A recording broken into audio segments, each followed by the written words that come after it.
We're recording, so it's official Yes, now. it's official. Hi, everybody. Thank you for coming on and watching interview number 1205.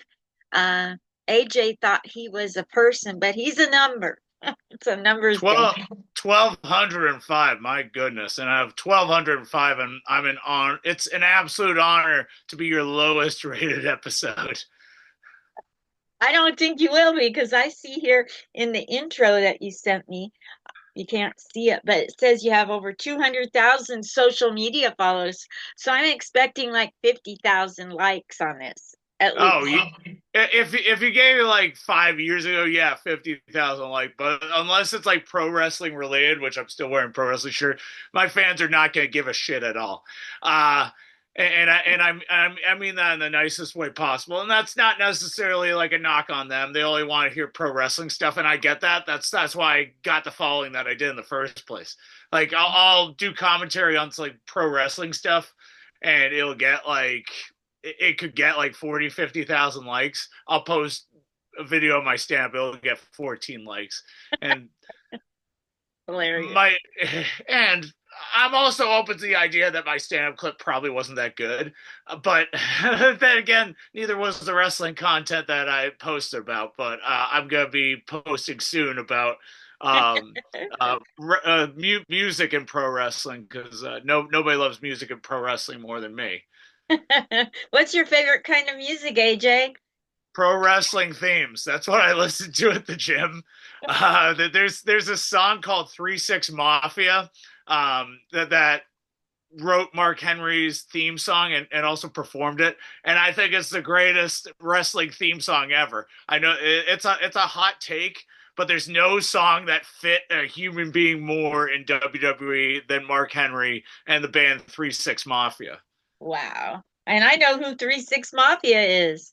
Three You do? six Mafia, Juicy J. Well, who are we talking to, folks? We're talking to AJ Hapenny. Did I get this the correct way to say that? It's Hapenny. Like, hey, there's a penny. I'm not gonna pick it up. Hey, AJ, hey Penny. That's it. And it's in his intro that says he's a comedian known for sharp wordplay, as you can tell, quick wit, as you see here, and turning everyday audience into part of the show. Usually, well, AI wrote that. No, no.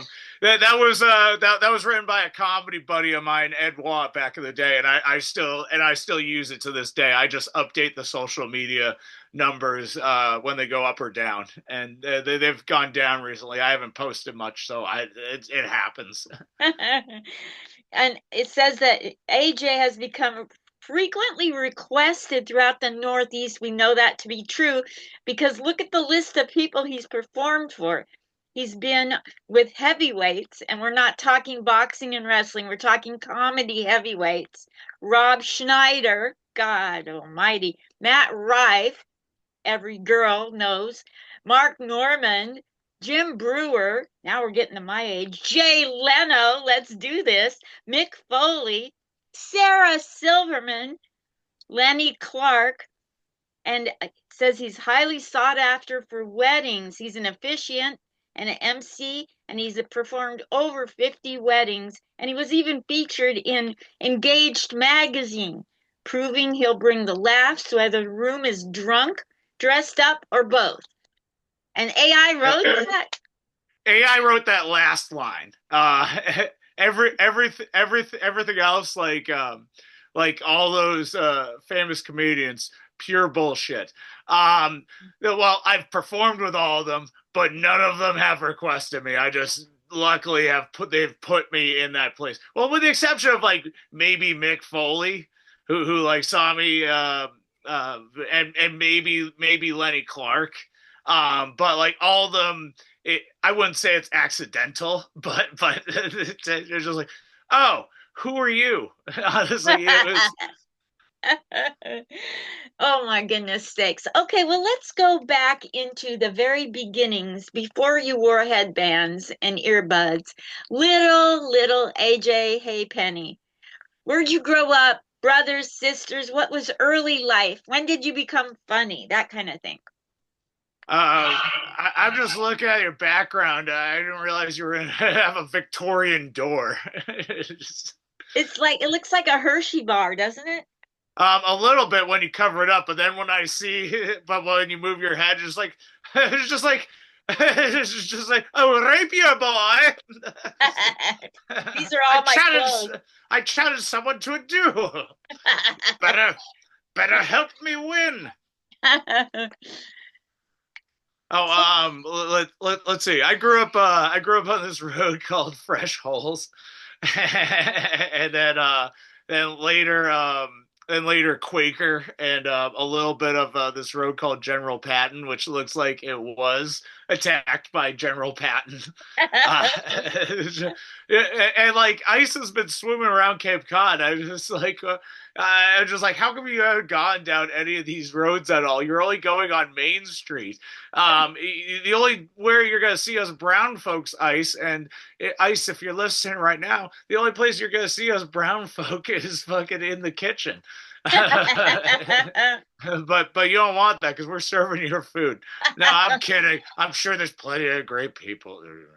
Blah, blah, blah, whatever. the best. They're the best. They're the best.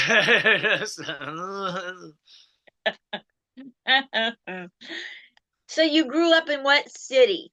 Hyannis, Massachusetts. I lived in a few homes that way, and then when uh, man, my dad and my mom were saving up a lot of as much money as they could so they could move us in this 2-story house because before it was 1 story, and then I was sharing my bedroom with well, it wasn't my bedroom, it was with my oldest sister and my baby sister, and then I was like, okay, we got a great deal.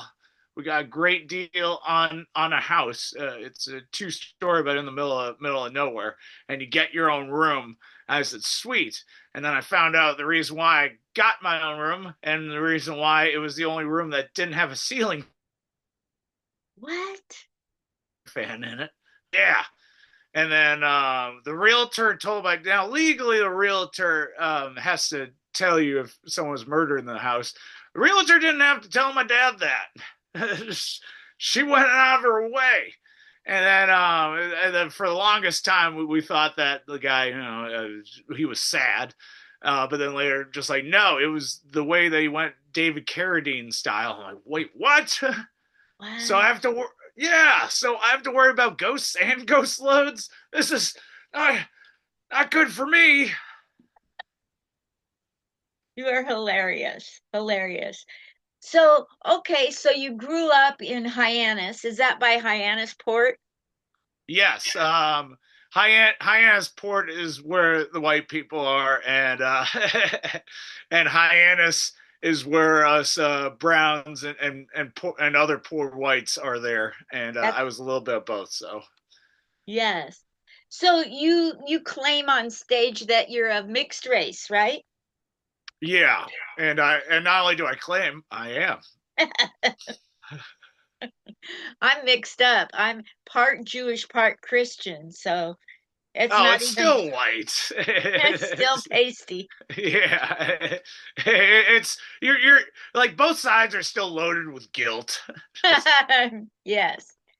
We came from the poor side, so we didn't have guilt. We just had guilt. Guilt and gout. Okay, so what was it like growing up half brown in Hyannis where there's a lot of white people? That must have been crazy. I wouldn't say crazy, but I we weren't really accepted by either side too much. So like I would hang out with like all the artsy people, the drama club people, and that's where I felt like the most involved. I never really felt like I fit in anywhere, but that's where I felt I fit in the most. Exactly. Exactly like me.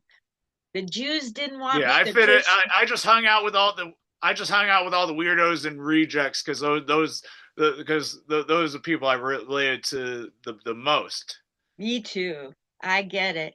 Who in your life thought you had talent that encouraged you? Um, that's I don't think anybody really. I just no. Uh, I'd say drama coaches, slam poetry people, um, my uncle Bobby, uh, my dad would always encourage just like try harder, try different. So I'm like okay, because it's like I kiss your ass and tell you everything's great, or it's just like what if you did it this way? Oh, okay. You know what tickled my ears is Uncle Bobby. Tell me about Uncle Bobby. That sounds like a story. It's a few stories, but I'll limit it to one. I thought he was my brother until like I was 5 years old, and nobody corrected me. It's just like not him, not my mom and dad, not my grandparents. And then and when I found out he wasn't my brother at like 5 years old, just like oh everything fell apart. 5 years old, I think is where I peaked realistically, but um just see him do all the drama because what he was doing comedy wise he was a chair on Barnstable Comedy Club, which hosts no stand up comedy whatsoever, but it was mainly just theater, um, and that kind of inspired me to act out, try new stuff, and yeah, go for that. And that's all. And do slam poetry, which ultimately led me to opening for Jim Brewer while I was in college. Tell me about that. It sucked. No, it's, um, it was a fun ass experience, especially hanging out with Jim Brewer backstage. Him not knowing my name at all or who I am, but still like singing like late '80s hard rock songs. Specifically Dio, because Dio was a favorite band of mine in high school. Or Dio's a guy, or you could call him a band, whatever. And then us just singing obscure Dio hits backstage, like "Last in Line," um, and "Rock and Roll Children." It was just really weird. But like when you have weird moments with famous people, it's pretty damn cool. I was still transitioning from slam poetry to stand up at that point. And I'm one and two openers. I was the only one that still continued with comedy. I hope the other guy hops back in it at some point. I don't remember his name, but he was pretty delightful.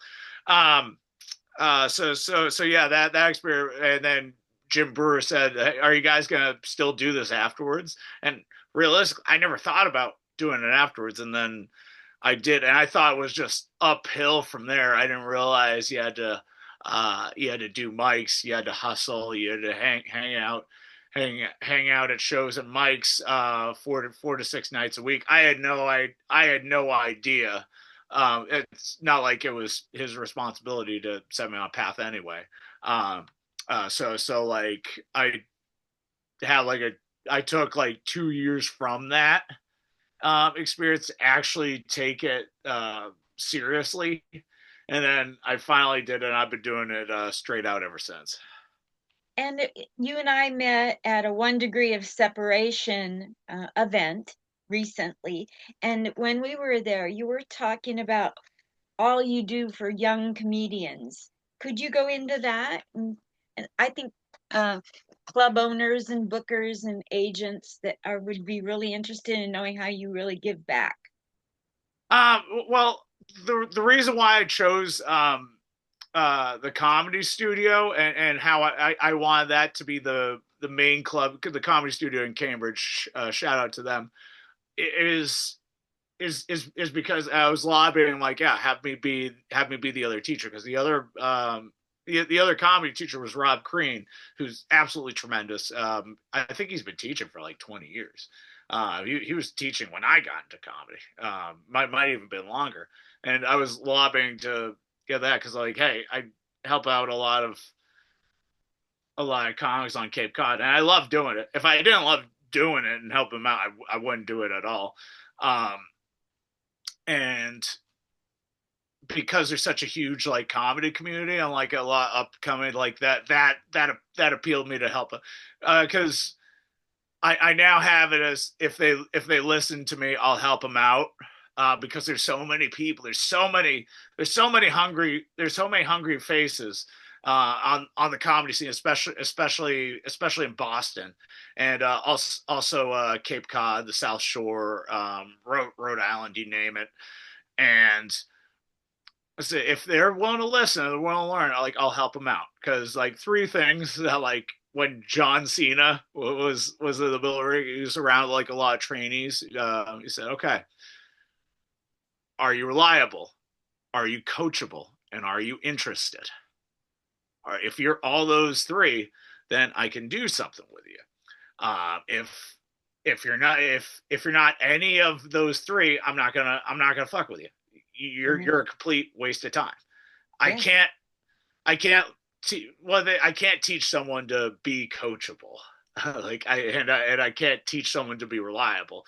You already should be reliable in my opinion. When you say you're gonna show up, you should show up. And if you're showing up when you say you are less than 50% of the time, that's an F. Right. So I call it FAT, faithful, available, and teachable. So it's the same thing. I agree with you 100%. Yeah, is now that I have so many people that I'm helping out these days. I don't just for my own mind space and my own time space and for the wrinkles under my eyes before I turn 40. Um, is hey, if they're not listening, I'm not gonna fuck with you. You are a waste of time and you're not gonna. But I wish you success, but not at my expense, not at Yeah. the expense of my mental health.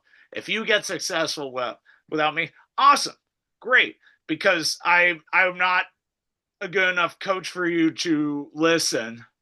But then there's plenty of people that listen, and I'm just like that listen to us and like, oh my goodness, you're coachable. If you're coachable with me, you're coachable elsewhere. The way that I see it.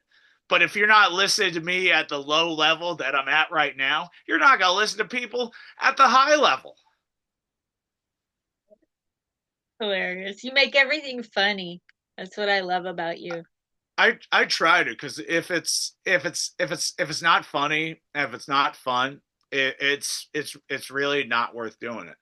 If I don't get goosebumps before I do this, then that's the day I quit comedy. But I'm nervous every time I go up, Me and too. that's good. I love doing this. I love meeting new people. Like my passion is doing shows on Cape Cod and teaching a lot of the because a lot of the mistakes that I've made they don't have to make. Exactly. And if somebody's taking my course, like I'll teach them useless the things that are almost useless learning in the first year, but then if they remember it for the second or third year, like, oh, okay, talk to the booker this way.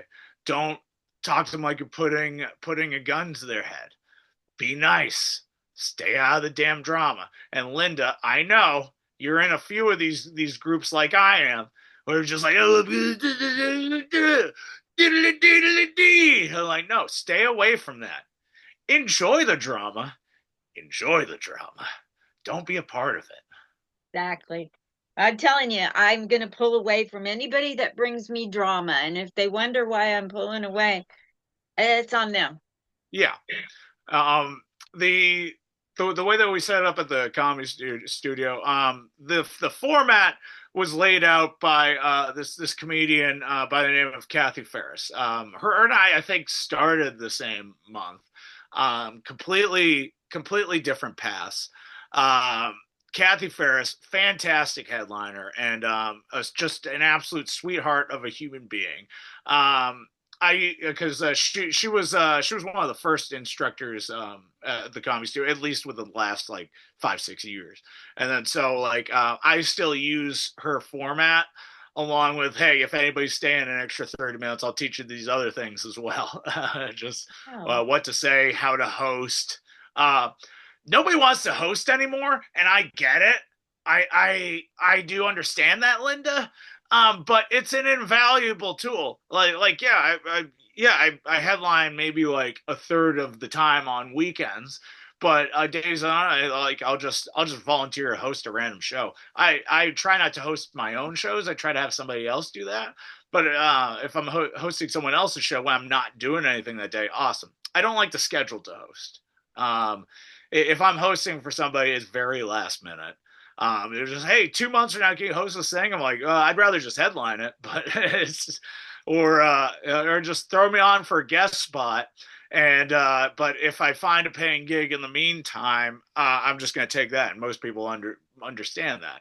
And a lot of people that don't just they yeah, a lot of newer bookers like don't, but then again they don't last that long because they you gotta make your comedians happy. You gotta just Yeah. like you gotta make the comics happy, the crowd happy, and the venue happy. And if you're pissing off all of them, you and I aren't in the same business, my friend. That's right, man.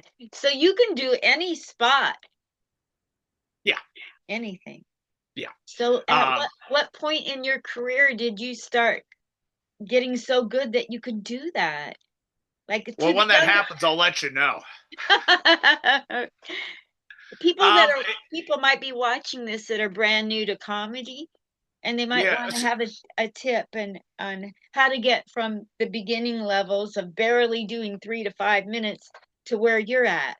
sure. Well, this is what I could tell them. It pays to be versatile. It pays to look at the environment around you, and to think yourself. Now, obviously, the first year is when you're doing that 3 to 5 minutes.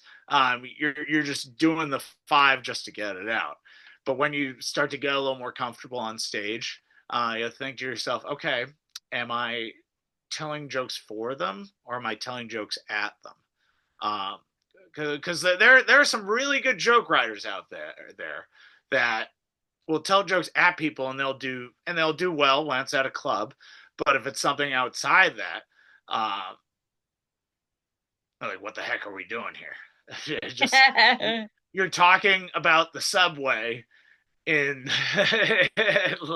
like in Bristol, New Hampshire, and then you're mentioning, oh well, the subway versus the T. And I'm like, what the fuck is the T? Like, what is what is? Oh, the train in Boston. Okay.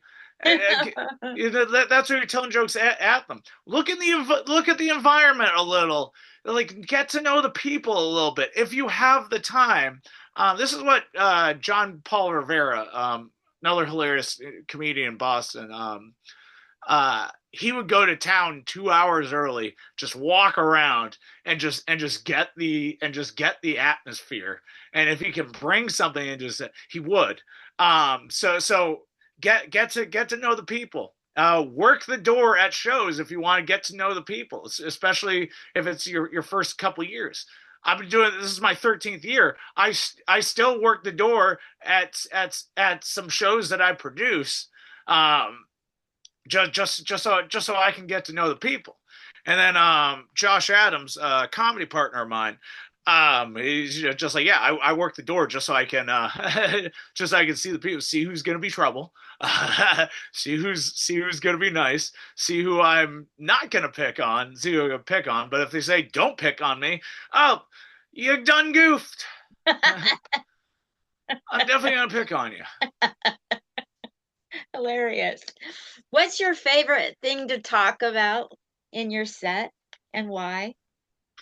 Oh, that's like asking me my favorite child. It's true. It's Jacqueline. She's my favorite child. Everyone else, no, I don't have any kids. Let's see. My favorite thing to and it changes per set. My favorite thing to talk about is what's going on in the room. It just Wow. yeah is the environment on the inside. Heck, something even outside. That's it's usually that something special that will kill there and will not kill at any other room. Though those are my favorite things to talk about. So something that's not going to last that long, but something that I can enjoy in the moment and listen later on. That's such a great gift to give an audience because they know. And that kind of joke or comment kills because they know it's just for them and you Yeah. thought of it just for them. Exactly, Linda. It's just for them, and it goes back to: are you telling jokes for for them or at them? And those ones, they know that it's for them. Wow. What's the best experience you've ever had and the worst without if it without saying names if you don't want to. Oh, I'm I got in trouble because somebody came on and talked dirt about another female comedian and I didn't know it and was I it a po man comedian talking? Oh yeah, of course. When it's females trashing other females, it's still surprising me to this day, but it's still entertaining. Let's see. I could tell you the worst experience was me doing a 50-year high school reunion with this comedy magician Skip Daniels. And Skip is great. I've never seen him bomb up until that day. And like these folks did not give a shit. They did not give a crap. I was standing in line to get a drink, and there's a huge tip bowl, and the first three people, like none of them tipped, and I said, "There's no way that this crowd is gonna be good." Just like if the whole crowd are pieces of shit, then it's unlikely the crowd's gonna be good. But all right, this is the time to tell jokes at them, because because for them is not gonna work if they're not paying attention. Sure, you can turn, but that's not something I was gonna turn around. And I determined that, especially after they said, "Hey, before you go up, we're gonna play a video." That's the in memoriam of everyone that passed away within the past 50 years. And then more people were coming in when that was playing. And then, like, can you play it again?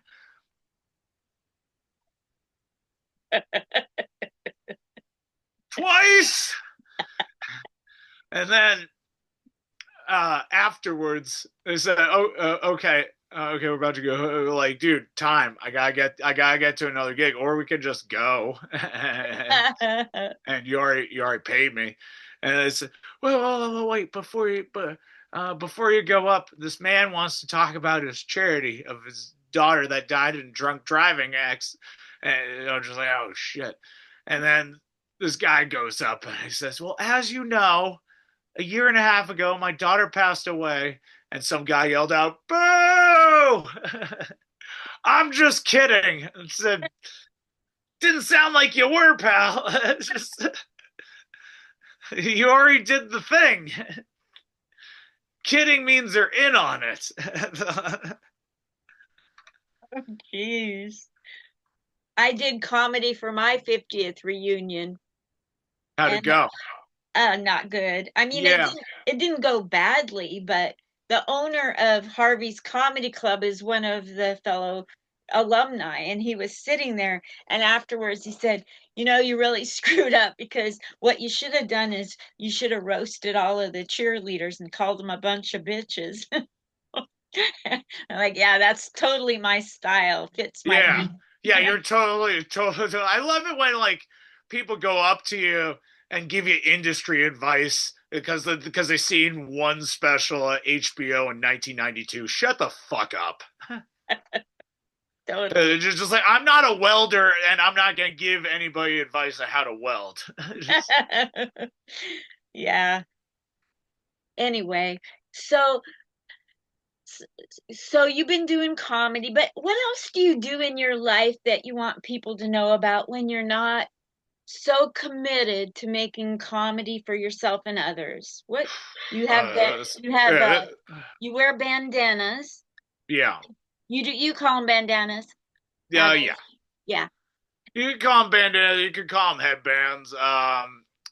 This is the old style that my uncle used to wear. I try to get a different color for any t-shirt that I'm wearing, just to have it match. Outside of comedy, I think I'm relatively uninteresting. Uh, Me too. There's nothing else going on. just I spent the whole morning and all yesterday just talking to agents of other comedians just to have some bigger names on during the show, and that's literally all I did yesterday, and then played like 3 hours of Assassin's Creed 3 on PlayStation 4, and that's about it. And then I hop back on going to the gym tomorrow. That way I can try to run the Falmouth Road Race.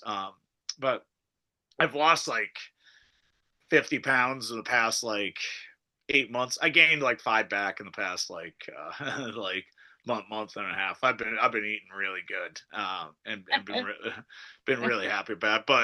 But then I'm gonna take it seriously again. Sunday, because I do want to run the Falmouth Road Race at that same time.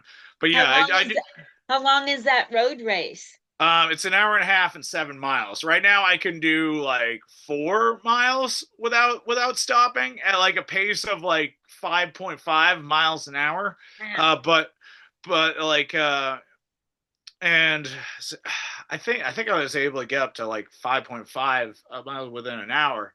Um, but like I'm trying to get to that 7, and then like the treadmill stops you automatically at an hour, because they're just like, yeah, you're doing too much, and plus there's other people that want to use the treadmill, and I said, okay, fine, I get it, Planet Fitness, all right, I'll hop off. I wrote a joke this week because this guy I met, he told me how he fell and he's now using a walker, and his daughter is a doctor, and I said, why don't you tell her, she's always telling him to keep moving and so he'll get stronger, and I said, why don't you tell her that it worked and now you're able to run circles around your stationary bike? That's the best I could do for him. I like writing jokes on the spot for people. It helps me with my crowd work. Oh, sure. And speaking of crowd work, people ask like, how do I get into crowd work? Um, Ray Harrington, hilarious. You familiar with Ray Harrington? You just No, nodded. Oh, okay. no, I nod. So just I because when you nod, I'm like, oh, he's my buddy. Yeah, good dude. He his advice that I relay to other people is 30 seconds. If you have a 10-minute set, talk to people for 30 seconds, and then when you start to get more comfortable, 45 seconds, and if you get up to it, a minute. um, just if you're doing a 10-minute set, don't do all crowd work, like especially if there's a headlining comedian on later on. Some won't mind. Personally, I don't, because I'm paying attention to your set, and if there's something I bag upon afterwards, awesome. Uh, Jim McHugh and John Parada, they'll also say they don't mind if somebody does crowd work before them, but I still try not to. And that's mainly out of respect. Unless it's something that isn't like, well, what do you do for work, and how long has he been your dad? Or, it's, uh, yeah. So uh, yeah. So start off with 30 seconds. But if you don't have a solid five already, just wait till you get to that, and then play around with it a little bit afterwards. oh, good. That's good to know. Yeah, I nod a lot. It means nothing. It's Oh, just okay. something I It do. means Like I heard, acknowledgement. I heard you. It's just like Roman Reigns from WWE. Acknowledge me. Just, So, what would you like to say to people in order to have them become your fans for life and follow you and show up at your have what is it that you offer to people? A good time had by all. Um, we want to get people to your shows.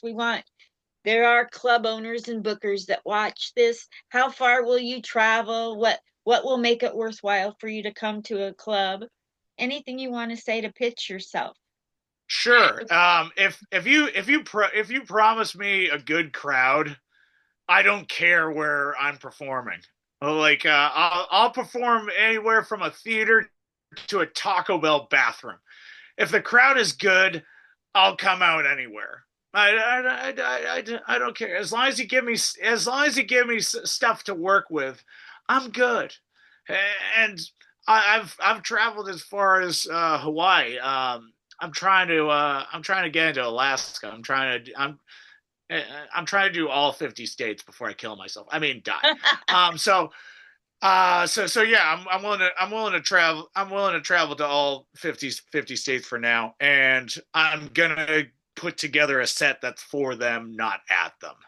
Wow. It's especially if I'm traveling all that way. I want it to be a set that obviously I'm doing my material, but I wanted to structure it so that it's specifically for Hawaii or if it's Wow. specifically for Battle Creek, Michigan.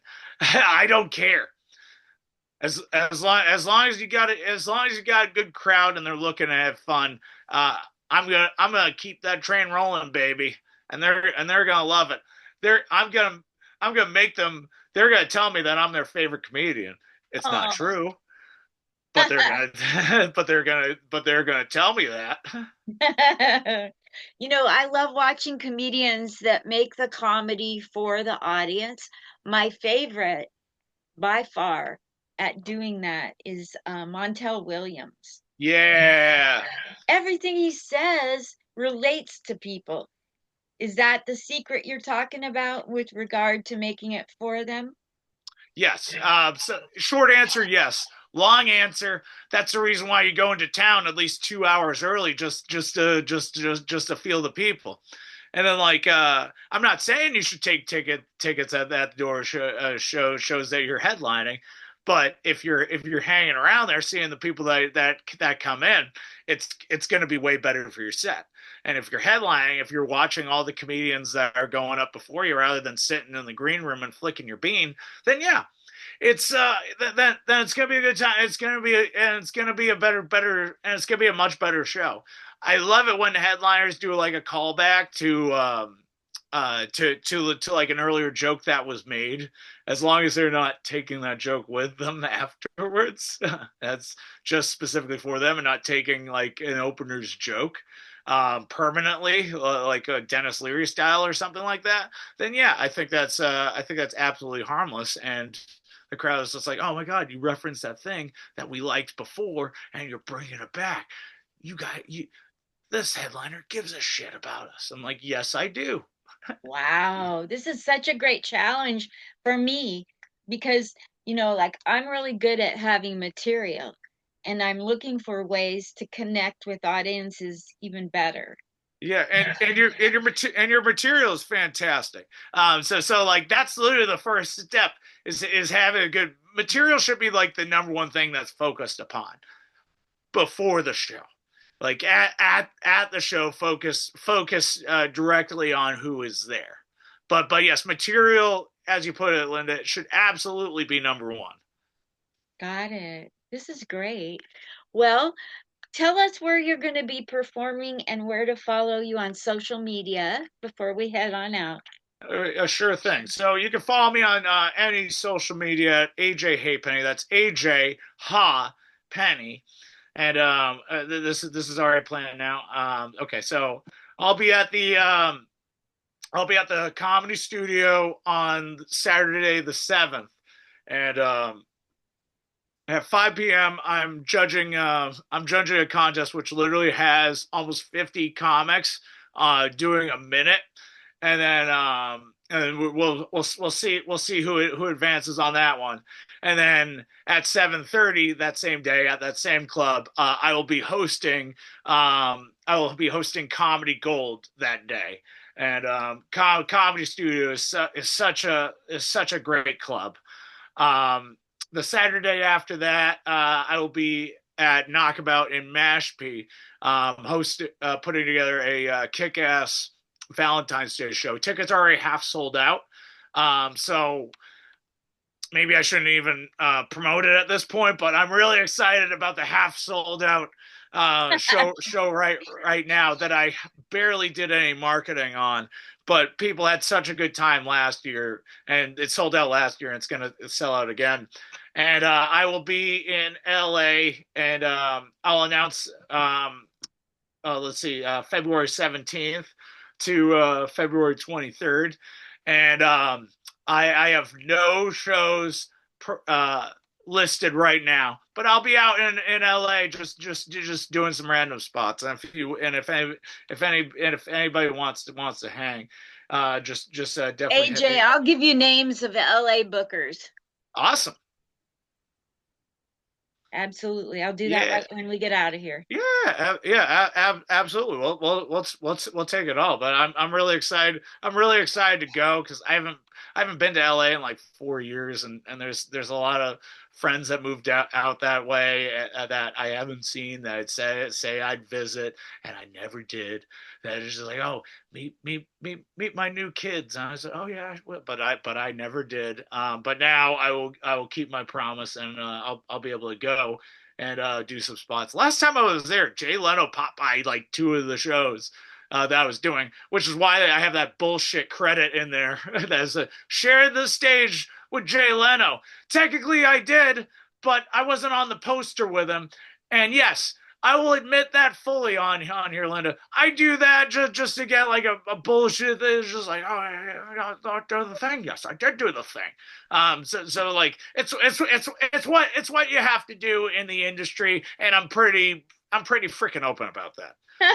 Hilarious. All righty. Well, is there anything else you want to share before we take off, AJ? Hey, No, Penny. no, I think that's about it. But realistically, if you've been doing it 10 plus years in the industry, I feel that you should give a little back to the scene, give them knowledge. If you're up, I mean, some might consider me low level. That's fine. But even as low as you are, just send the elevator back down. Oh, Send the elevator, and your background kind of looks like one of them old timey elevators because you have to slide open the thing. So send the elevator back down. You know who said that, Linda? Kevin Spacey. Now, it's right advice, just wrong person to give. well, thank you so much for sharing with us. And this will go out and I'll send it to you personally so you can share it. You guys, this has been so much fun with my buddy, AJ Haypenny. So It, follow him and show up at his shows and bring a party so everybody can have fun around you. that's right, Linda. I'm looking forward to seeing you in the summertime. Yes, They're gonna love you. There's no way they won't. thank you. Bye. Bye. Bye.